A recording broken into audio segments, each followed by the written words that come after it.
What is up guys, my name is Wong and today we're in something extremely special. It is a midnight purple 2 R33 GT-R and I'm extremely honored to be driving another legendary vehicle here. And one quick look at it and you'll know it's in fantastic condition. It really is. The owner of this vehicle has kept it in tip-top shape, making sure that all the services, all the maintenances are done on this car, and the suspension, the engine work, the drivetrain and the transmission is all so well kept that this car drives literally like it's brand new. So this car is a 1995 model. It is a Series 1 R33 GT-R. So this is a very special colorway, and looking at the exterior of this car, it stands out from other 33 GT-Rs because it has a genuine 400R body kit.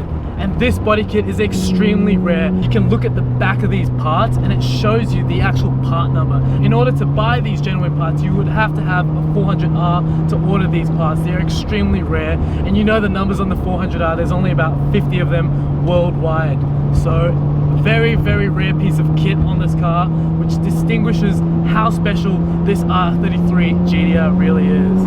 You know the saying, less is more. I think this car truly represents that aspect of it because it doesn't need a loud body kit. It doesn't need to be super low to the ground. It's got stock suspension and it drives so well on that as well.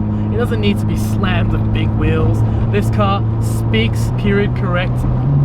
Driving it out here on these windy roads, it really just comes alive. It's extremely raw to drive out here, and it takes a whole lot of muscle to drive it through these corners. It's not the easiest car to drive. It actually questions your ability to drive quickly, and I'm having to drive it quite carefully and cautiously out here as well, just because it asks a whole lot of the driver. It's not a car that you can just jump in and it does it all for you. It's not an Evo. It's not an R34 GT-R. It's way more raw than that. It's a lot bigger than most cars on the road as well, especially in the 90s. It's quite a big vehicle. But once you're able to master this car, it really is just a masterful piece of equipment. This car has been set up for hill runs and Motocana, and it really is so awesome to drive out here on these winding roads. The owner of this vehicle has done extensive track work and Targa Tasmanias in this car as well, just to name a few of the many events that he's done in this car. He's owned this vehicle for 15 years.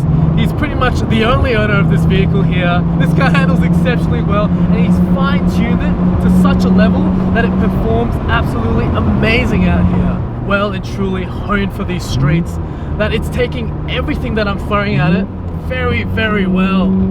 It's super responsive down low as well, and it builds up so much speed through these corners.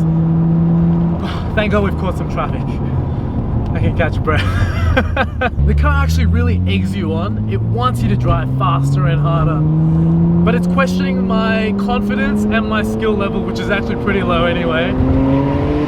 But you can hear the sound of the wastegate, the whistle, the turbo noises, and the exhaust as well. It's got a custom 3-inch exhaust, made it to this tow-made dump system, and it sounds very, very nice. It's got the legendary RB26, as all Godzillas have, and it really is such a wonderful engine. It's very progressive, very linear. This car is pushing out just under 300 kilowatts at the wheels. It's also got some upgraded Dash 5 Garrett turbochargers, and they make this car really quick. Oh, listen to that sound! And it handles all these corners. You hear those pops and bangs as well.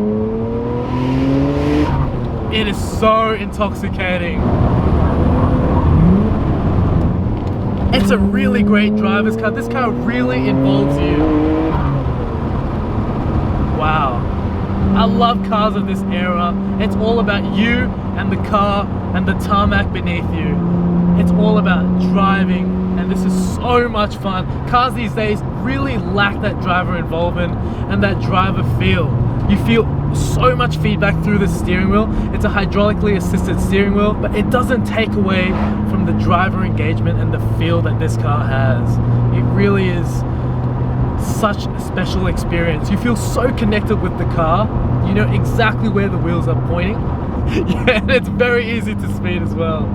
So as you guys would know, the values of these R33 GT-Rs have truly skyrocketed, and they were once sitting at about 30,000 Australian dollars, but now to get a really clean and pristine example like this one, you're probably looking at about 80 to $100,000. And now that it's being fully eligible for import into America, it really is so much more expensive. You have to be extremely careful about buying one of these R33 GT-Rs because over in Japan, there's a lot of rust surrounding these vehicles. You don't know if they've got accident history or not. So be very wary about buying an imported car. Make sure that it's got clear history, a good auction rating as well from Japan, or else you might be buying yourself into a little bit of trouble. I think it really is a fantastic car, just a wonderful driver's car.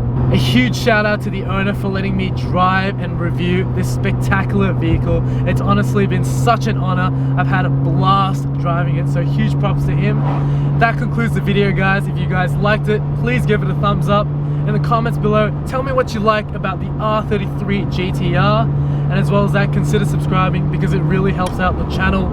And if you guys haven't checked out my Instagram already, please go check it out at Clay Wong, and I'll see you guys in the next video. Please take care, and I'll see you real soon. I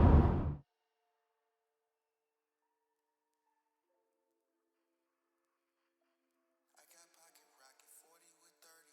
That's not no.